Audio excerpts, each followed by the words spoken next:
What made you think, yep, I'm going to die? I used to live with my best friend in college, and we heard that someone had just moved in next door after leaving a mental hospital.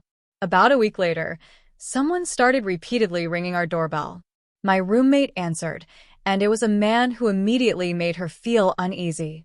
He told her he'd cut his hand and needed a band-aid, but his hands looked perfectly fine. She politely told him she couldn't help, and then he asked, "Okay, can I measure something in your bedroom?" She slammed the door, and thankfully he left.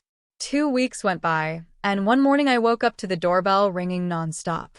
I looked out the hall window and saw him standing there. I woke my roommate and told her the Band-Aid man was back.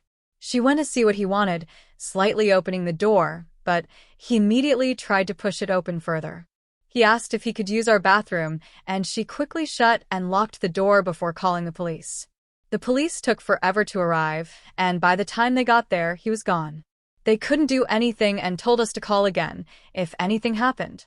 2 days later, something did. I woke up to a thumping sound, and at first thought someone was just shaking off a carpet. But when I got out of bed, I realized it was far worse. I could see him through the front window, throwing his full weight against our front door. I ran to tell my roommate to call the police, but the sound suddenly stopped. I didn't believe he had just left, so I started looking around the house. When I opened one window, he was hiding right there. The moment he saw me, he went back to trying to break down the door, and that's when I saw what he was holding. It was an axe.